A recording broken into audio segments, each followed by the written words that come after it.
who are a Blues fan. We're bleeding blue with you. Let's go Blues! Let's go Blues! Let's go Blues!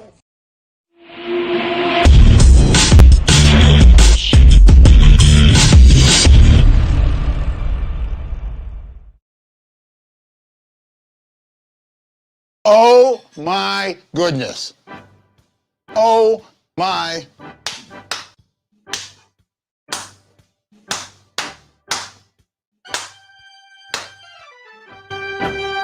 Wow.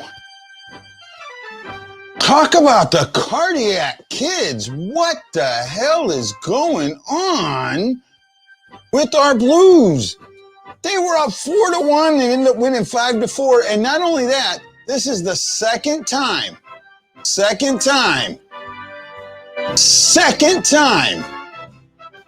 in this season that an empty netter won the game for a Blues game.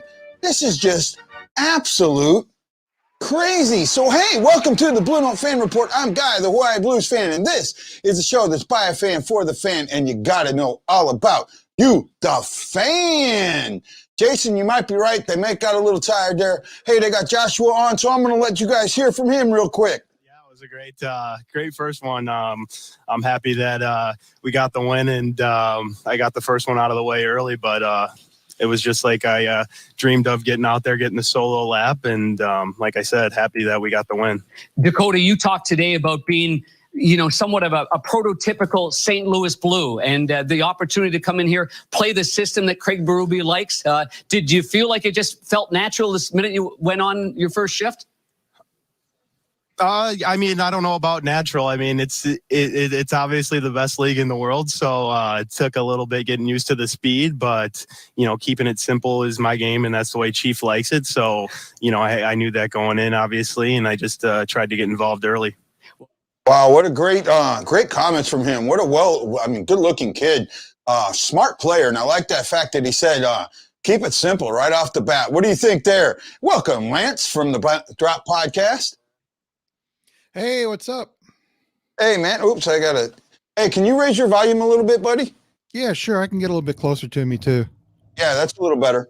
Yeah, all you right. were there on... I can raise it.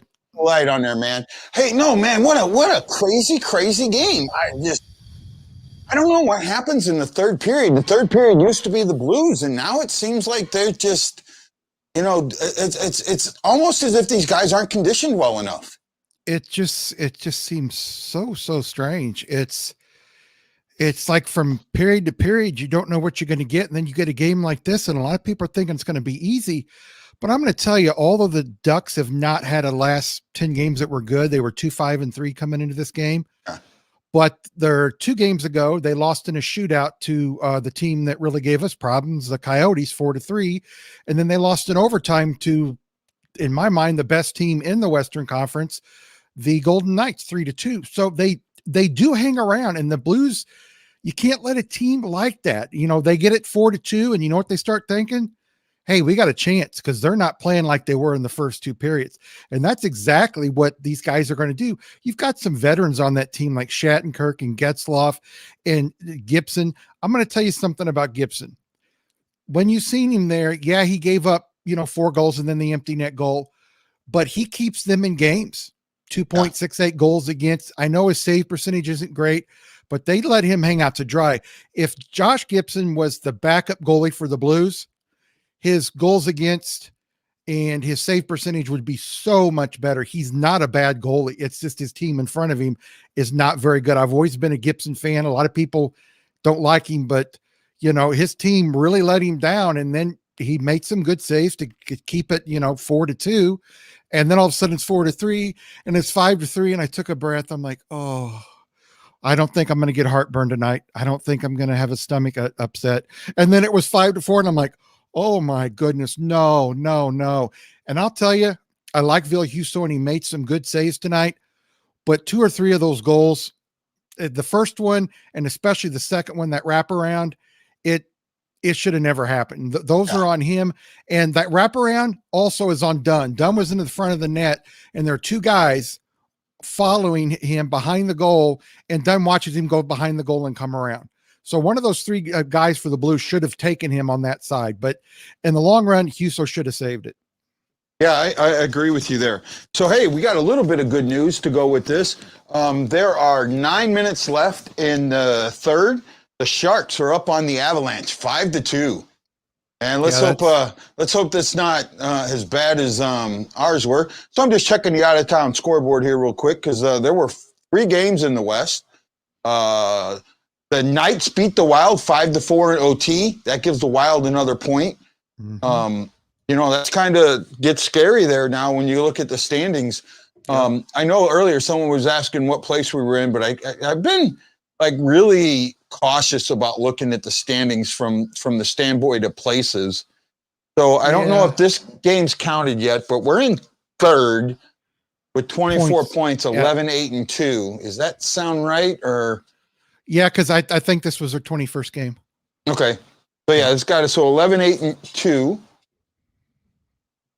11, 8, and 2. And then if you go to points percentage, we drop down to 4th. Yep.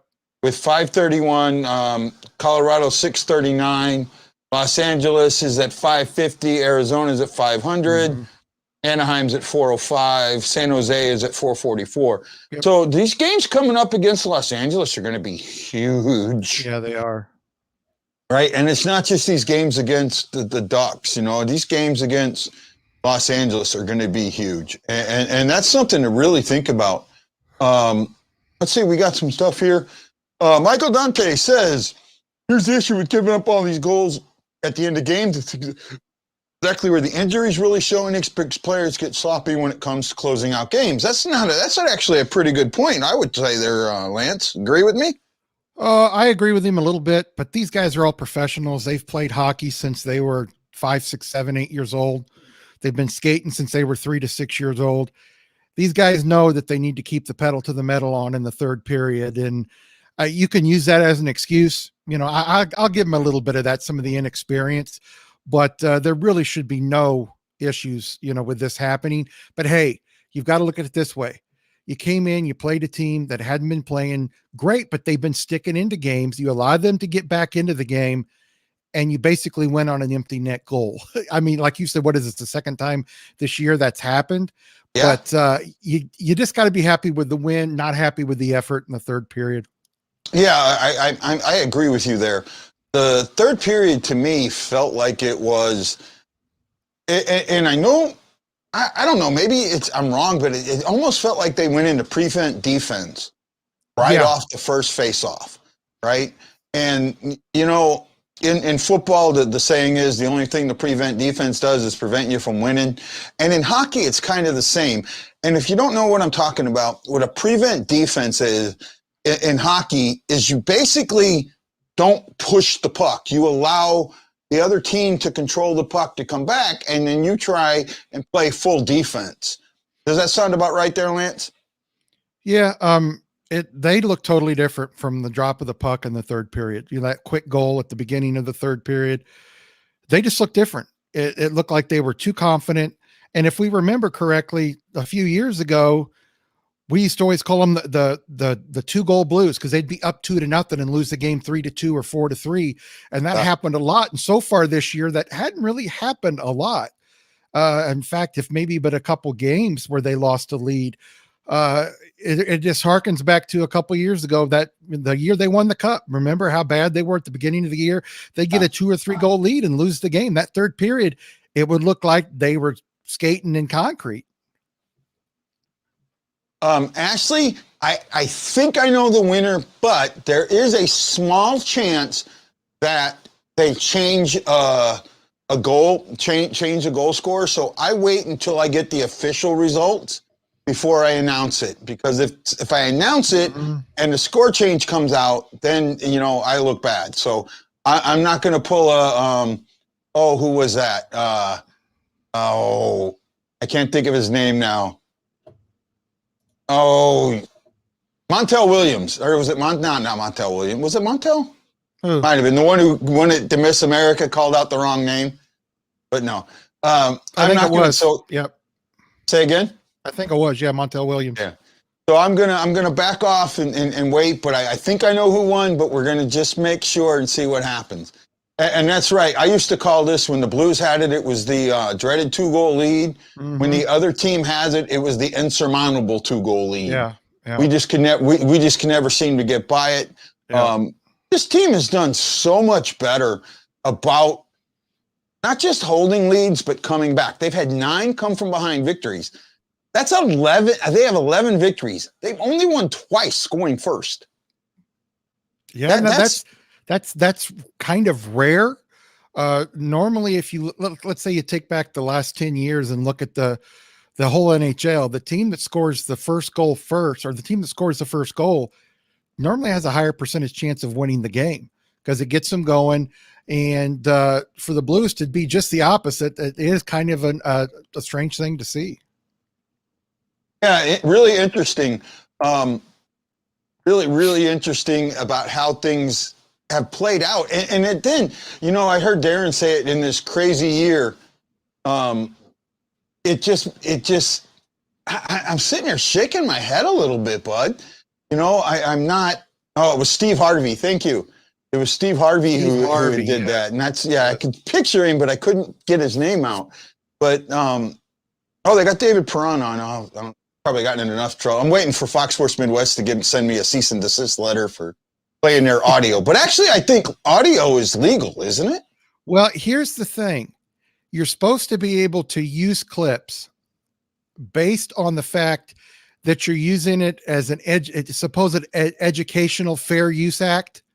If you wanted to push it enough, you could put highlights on.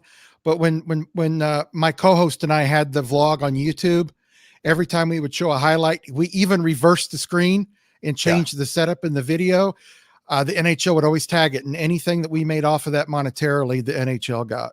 Yeah. So that's happened to me. So what happened? Well, so my channel doesn't have the 1,000 people to get monetized yet, but if it did, I wouldn't be able to get any money off the ads there. And they put ads on my channel anyways, so the NHL gets them. Yeah, and when one of us finally gets press credentials, not necessarily press credentials, but media logins for the NHL.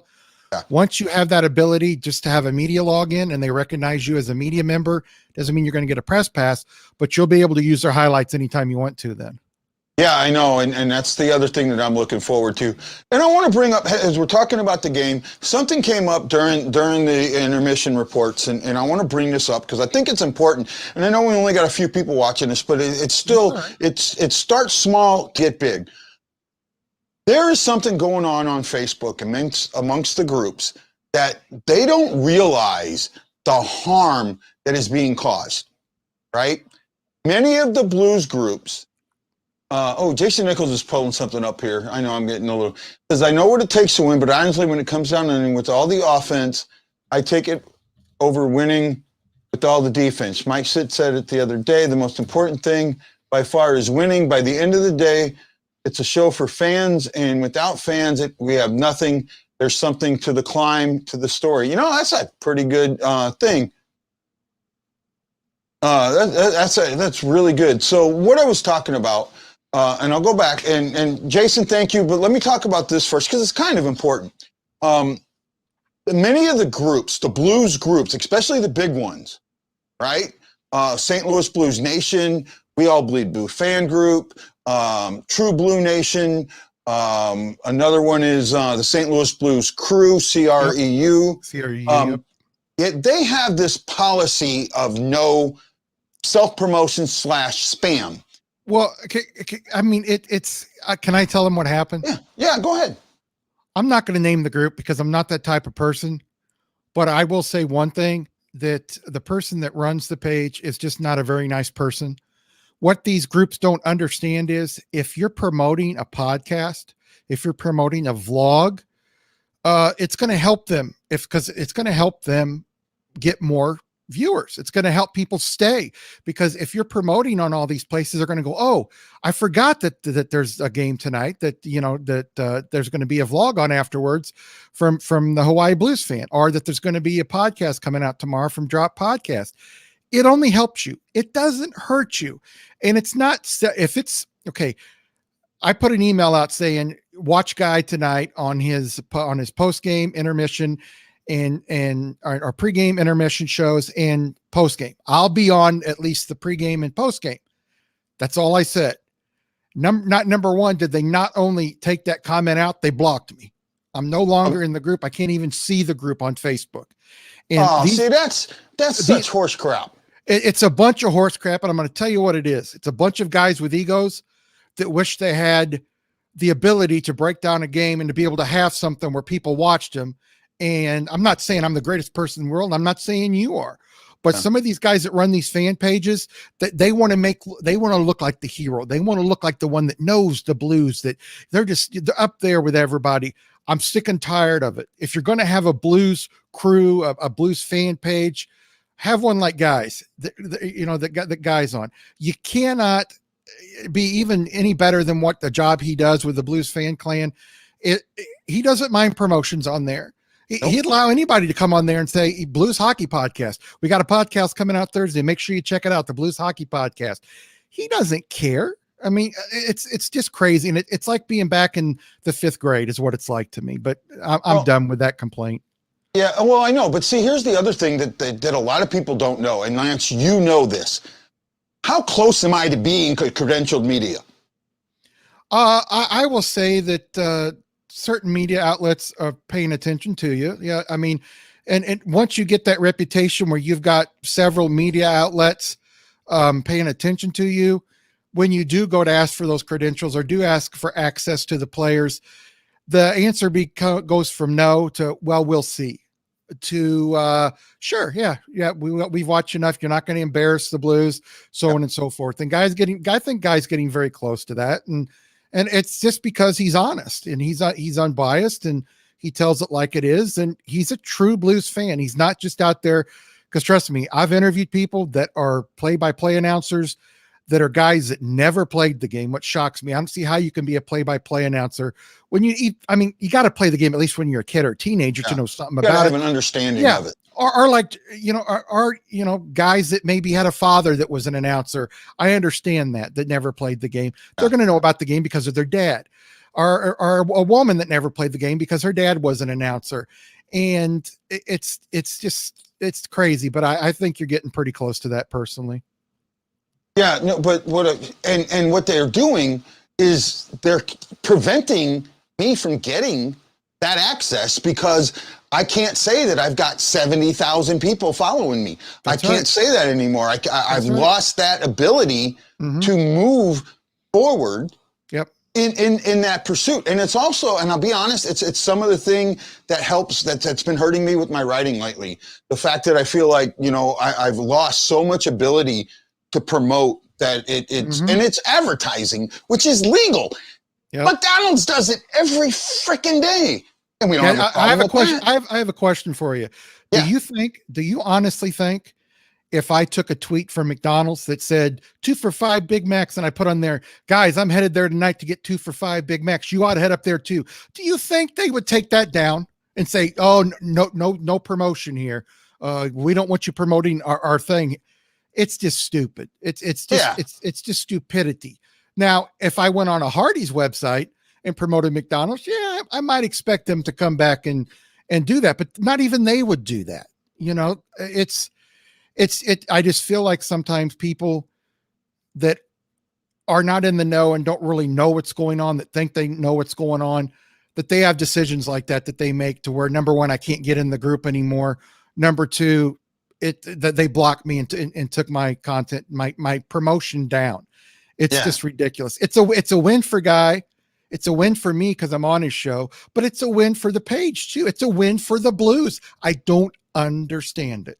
Yeah, I don't either. And, I've been told, oh, leave it go. But no, and this is a great comment. Says any of the other admins interviewed Pang or Grant Fuhr, I know you've interviewed Fuhr and that, but getting Pang was huge for me. And it's that step that I needed to take. And to after taking that step to have another roadblock like that, just really That's You know, it's it gets stupid. Yeah, it took me a long time to get in with Grant, well, long before we interviewed.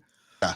But once I got to know him a little bit, I mean, he's a super nice guy, and of course, he went on your show. He had a segment on my show for several months. You know, we'd at least come on once a month and talk about what's going on in the NHL, especially the Canadian teams, because he played for several of them, Calgary, and of course, Toronto, and of course, Edmonton. So we talked a lot about that. And, you know, it's great to have people on like that. And it's not easy to get those guys. I had Roman Vopat on, which was a guy that he's only known as the guy who was traded for Wayne Gretzky. That's all he's ever known. But I brought him on and he's like, oh, thanks so much. He goes, that's all people tell me is I'm the guy that was traded for Wayne Gretzky. So I went back into his whole career and broke it down from when he was a kid, when he started playing, when he came into the league, and what it was like to live in somebody else's house when he first came in and played junior hockey. Yeah. And he told me, he goes, Lance, he says, anytime, I thank you for going back and showing that I was more than just, you know, the guy that was traded for Wayne Gretzky. And once you get those guys, you get a reputation with them that you're going to be honest. You're going to put them in a good light, which most of these guys, they don't need me to put them in a good light. They're nice guys. And, you know, it's just a shame that guys like us get that step forward. I mean, it took me a long time. It's like I tell people, if you're on Twitter and you have a good thing, those first 500, it seems rough, but it seems like it comes quickly. You'll get the first 500 followers. After that, it gets to be a struggle. It can be really a struggle. Now, there are some people, and I'm not going to name names. There's one Blues one on Twitter that went from 500 users to 12,000 in like a month. And I know exactly what they did. There's these companies that will go in and pay people a certain amount to follow your page, and you give them the money, and then they go to these people's pages and recommend it, and then you get all these followers. That's not the way Guy and I do it. We don't pay people. Nope. I've got 1,300 followers.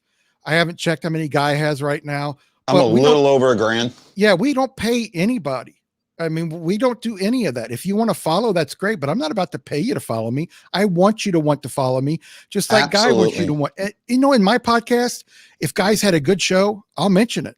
If Let's Go Blues Radio, hey, these guys, Jeff Ponder had a good time the other night. He made a good, you know, check out these guys. Blues Hockey Podcast.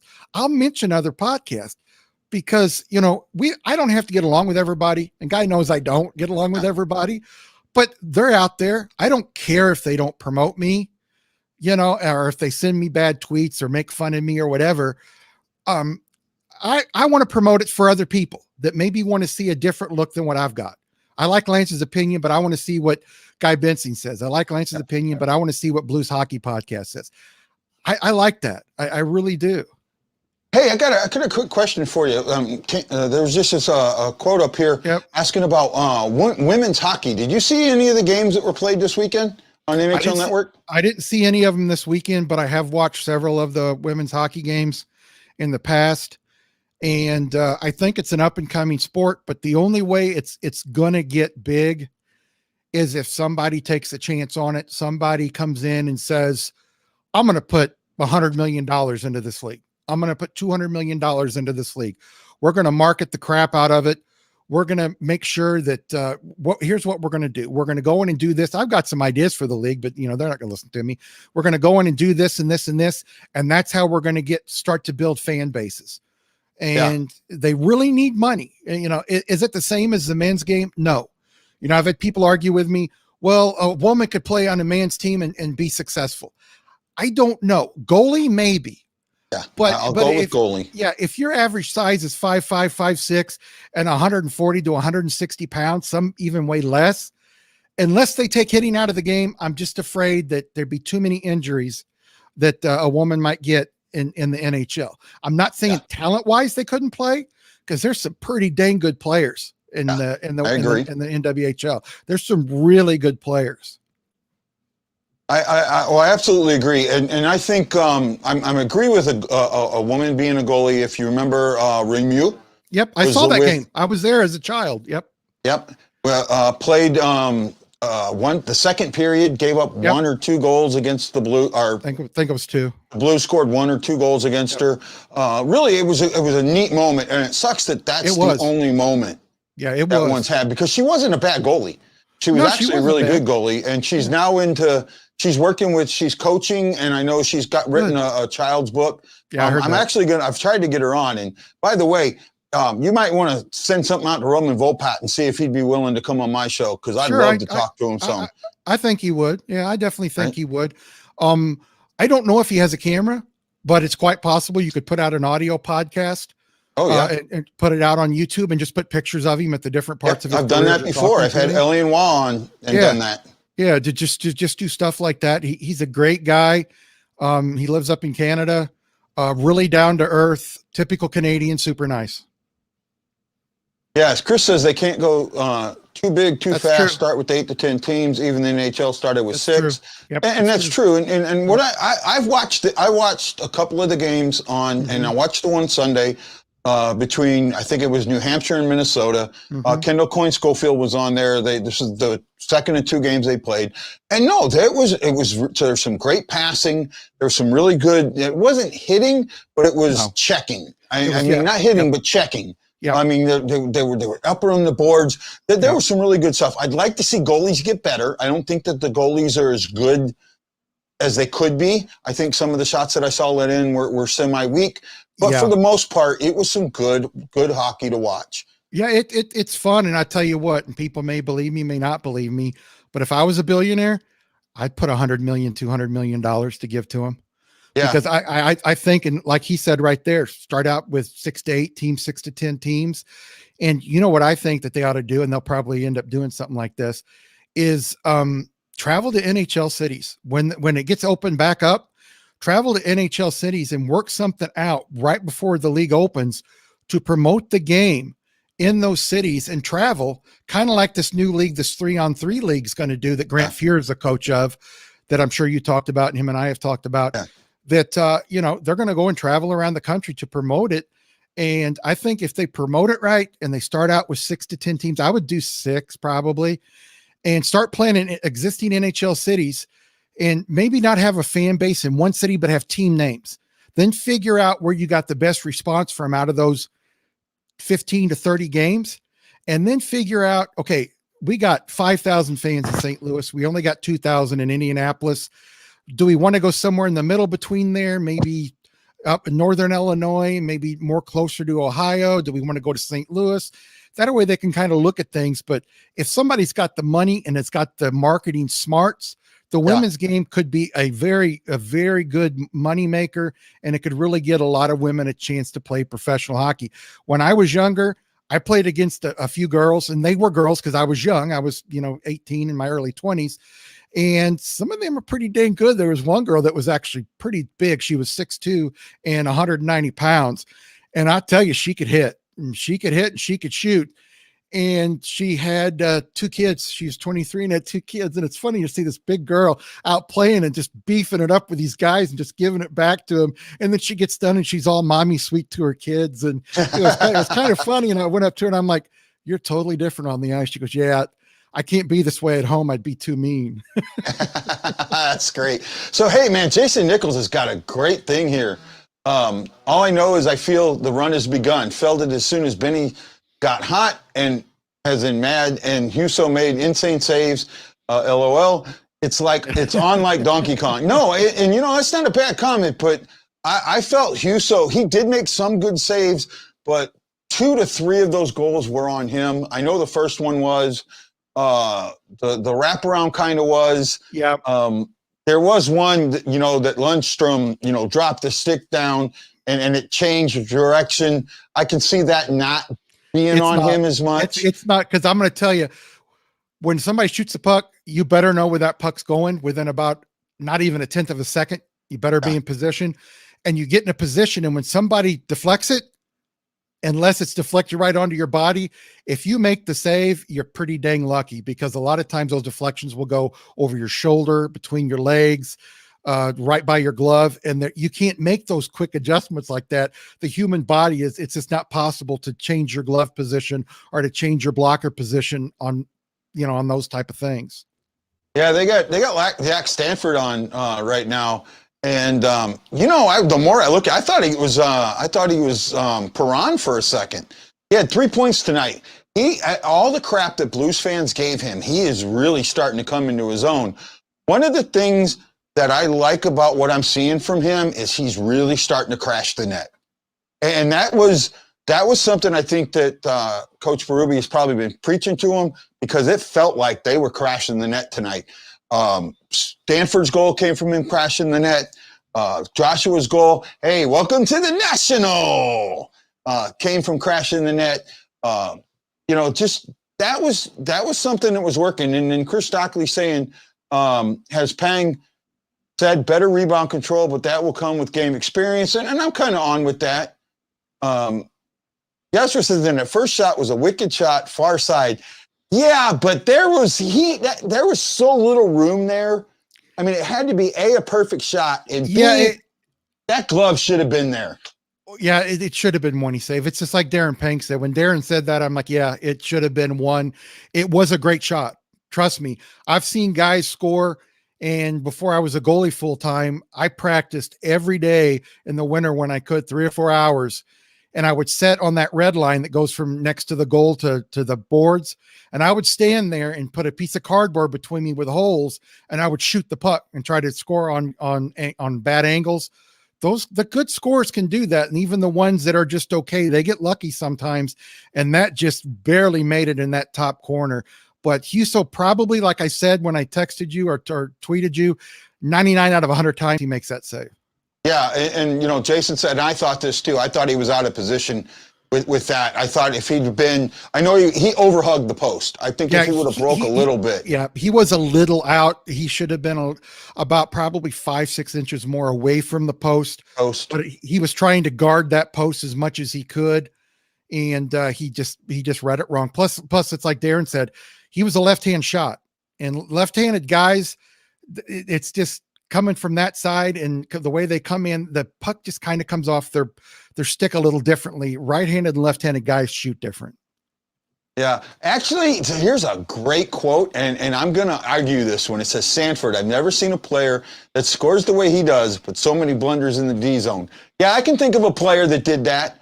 I can think of a player that did that all the time. You know what I'm thinking of? I'm going to see if you know what I'm thinking of, huh? Who's that? I don't know. Who's that? Brett Hull. Brett Hull didn't learn how to play defense until he went to Dallas. Yep. He would, on defense, he would skate around the blue line. Right? Yep. He wouldn't go in the corner. He would come up and skate the blue line, or back in the day, he would even get up to center. Right? And because I watched him score a goal that they called back for a 2-line pass. Nowadays, that would have been an absolute perfect goal. I actually wish that they still had the 2-line offsides. Yeah. Because then you could compare guys' stats. You could compare McDavid to Gretzky. You can compare guys today, but there's so many rule changes that it's just hard to compare. Like some idiot the other night said, if McDavid, Draisaitl, and Crosby played in the 80s and early 90s, they would have scored 5,000 points in their career. That's not true. I could also turn it back on him. How about being a goalie like me in the 80s and 90s and having 33 pounds of pads on you? Yeah. And then, and that's after the ice soaks into them after a game. They're about 30 when you start the game, and try to be a goalie then. I want to see the goalies today wear those pads and be as good as they are. And I want to see Grant Fuhr, and I want to see Curtis Joseph wear these light pads that these goalies have today that are ounces compared to pounds and pounds and pounds. I want to see that switch, but it's just hard to compare. But I wish the 2-line offsides was still implemented. I understand why they didn't do it, but that's enough said about that. I think, I mean, I like that they, one of the reasons they removed it was the New Jersey Devils neutral zone trap. Yep. Right. That was, they were so good at that. And that's also why the interference came in. That was to remove that. But Chris Phillips makes a good point here. He says he looked small in net. If we played Vegas, they would have killed him tonight. I absolutely agree with that. And that scares me that we're playing Vegas back-to-back nights, as many games as Bennington's played. Well, I really hope Husso gets one more game. I hope he gets another game. Husso's not small. He's not short. But he said he looks small in net. Yeah, well, when you compare to a guy that's 6'4", 6'5", and he's 6'1" or 6'2", and probably a little bit heavier, there can be a little bit difference. I think Husso's going to be fine. I wanted to say something about people talking about his rebounds and stuff. And I'm going to tell you, when you're a young goalie, they drill it into your head, and they do drill after drill after drill about rebounds. So by the time a guy gets to be in a juniors, midget, he needs to at least be pretty dang good at controlling rebounds. The older you get, of course, you get better. A 21-year-old goalie's not going to be as good as a guy that's played in the NHL. And as Dakota said, this game's a little faster. It's faster for players, and it's faster for goalies too. You know, in the AHL and in juniors, you've got, you know, a 20 some odd man roster. Maybe 5-6 of those guys make it to the NHL, maybe a little more on some teams, but the rest of those guys are never going to see the NHL ever. So when you come to the NHL, everybody's good. Even the fourth line guys are better than a lot of the AHL guys. So that was a great point made by him. The game is a fast game. And even Husso coming up from the AHL to the NHL, it's different. He's getting used to the speed. He's getting used to the speed. I'll agree with that. I don't have an issue with that. I mean, I know he's getting used to the speed. He's also getting used to having himself hung out to dry, and that happens too. And that's nice that he's doing that.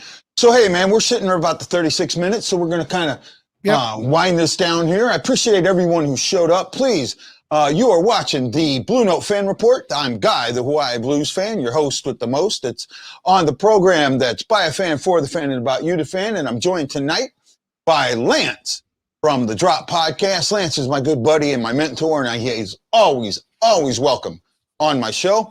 Lance, I know if you've looked on the scroller here, I have information that you'd like to talk about. So go ahead and talk about that real quick, my friend. Sure. I want to talk about, you know, everybody goes on in the city about how ex-players stay here. One of those players from the late 70s, early 80s that played for the Blues that I remembered was Mike Zook.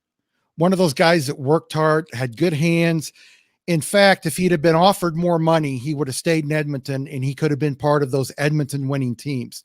The guy that came up and basically took his line from him after he wouldn't sign with Edmonton because Glenn Sather didn't want to pay him as much as the Blues would was Wayne Gretzky. So Mike Zook was a good player. He stayed in St. Louis. He's got a great company now, Mike Zook Enterprises. He can get you sports shirts, T-shirts, jerseys, hunting apparel, golf equipment, all kind of stuff. And you can see down at the bottom of Guy's ticker there where he's got the information where you can get a hold of him. Guys, don't go buy from somebody that's big. It may save you a little bit on the jersey. Buy local, buy your jerseys, buy your apparel from Mike Zook Enterprises. Write all the numbers down at the bottom of the screen there that you're seeing in his email.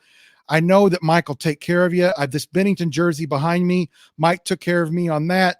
And, you know, it's just great to do business with a former Blue and a great guy who stayed around St. Louis. Yeah, and not only that, when you go see Mike, mention that you've seen about him on the Blue Note Fan Report and the Drop Podcast. He'll appreciate that. We had there's an interview on my channel about that. He was a wonderful guy to talk to. I have a really special show coming up on Saturday. I want to talk about that real quick, Lance, if you don't mind. No, great. I was hoping you would. Oh, great. I know I got Chris in here, Chris Knight, or Chris Phillips, who tells me he plays high school hockey later. Chris, you're going to really enjoy this one I got coming up, and this is kind of what I want to talk to you about. So I hope you send me a message on Facebook. I had an interview with 2 of the 4 board members from Blues Warrior Hockey. These are the guys that started it, right? And they talk about how they found out about the program through USA Hockey, how the Blues got involved, and the things that this does. And I've also interviewed another member of the team that I'm working on to a companion story that I want to release Saturday to go with the video. The video will release Saturday at 5 p.m. St. Louis time. I plan on finishing it up tomorrow and uploading it so I can set the premiere up. You guys will be able to talk I'm hoping to get their players involved. Some of their players should be on. I've already had one person sign up from the Blue Note Fan Report. Sign up with Blues Warrior Hockey. If you are a veteran that is rated 10% or more with the VA, get in touch with these guys. It is a great program. Almost everything is loaned to you. Almost all your equipment. I can't wait. They're going to work with me and get me a Blues Warrior jersey, which I'll absolutely love. I joined them. They're going to hold off on the dues because of where I am, but great. they want me to be part of their group. And well, I appreciate you know that. what, Guy? I hope that next time you do come to St. Louis, that you have an opportunity to get with them and at least play. I don't know if you've ever skated or if you haven't skated in a while, but that's not the point of this stuff. It's about giving guys something to take their mind off of things. And I'll tell you, people in Guy's situation that have done what he's done, not just normal people have PTS, not just normal people have depression, anxiety, so on and so forth. I had an uncle, an ex-uncle, he died. He was a fighter pilot in Vietnam. And he really had hard times when he came back in the mid to late 70s after Vietnam was over. And he had, he'd have nightmares and wake up in the middle of the night sweating. He'd have, terrible dreams. He'd just be sitting there and his mind would go. You'd see his eyes just go and he was off somewhere else. He ended up dying of cancer from the Agent Orange that they used. But even as a child, I noticed what he went through. But there are a lot of people going through things, and I'm a proponent of anything that gets more people playing hockey. I don't care what group they're from, whether it's Army veterans, whether it's blind people, whether it's people with the handicaps. The more groups there are to get more people to play hockey, it's a great thing. Oh, I know. And so one of the things that I want to share with a few people that are watching, and hopefully you guys will share this out because this is a great story. I'm not going to go too deep into it because I want to put it in the article, but they talked about, they were at practice and they noticed that one of their teammates kind of had this faraway look and they all knew what that meant. Mm-hmm. But they went up to him, talked to him, they found out what was going on and immediately stopped, gathered around, made phone calls, got this gentleman help instantly. Yeah. And now I've got him the help that he needs. That's what this program is about. And that's what makes this they told me so many times, it's not about hockey. Hockey's fun. That's right. But it's being with, and veterans have trouble reassociating with civilian life. There are things in civilian life that you don't realize we hate. Right? Yeah. No, and I know. I'll just to give you one thing. My pick'em contest, one of the guys that helps me, people that wait to the last minute drive him out of a mind. Right? Tell him I'm sorry. It's just I'll remember at the last minute. Since I had my stroke, my mind is not always there. Oh no, I'll remember I get it. I remember like 15 minutes before the game, and I'm like, oh no, I hate doing this to them. But like you said, those people, whether it's a veteran or anybody else with mental issues, when they get that look in their face, my son my middle son is bipolar schizophrenic. And when he would get that look in his face, I knew he was hearing voices. I knew he was having a hard time.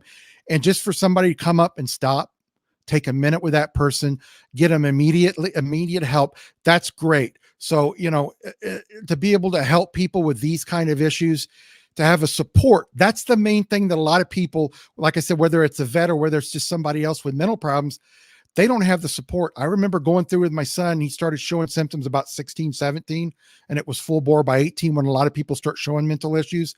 And we took him to this doctor, and the doctor says, you know what? Most people like him never get the support from their family. When they get to be 18, their family kicks them to the curb. They end up in homeless. A lot of veterans, like a lot of people with mental disorders, end up in homeless shelters, end up living on the street. So anything that helps people with mental disorders, regardless of what causes them, to me is a great thing. Yeah, and I can't wait I got one more person I'm supposed to interview. Hopefully he'll call me tomorrow and I'll get that in. It's a goalie actually. So cool. I'm waiting on the goalie to call me.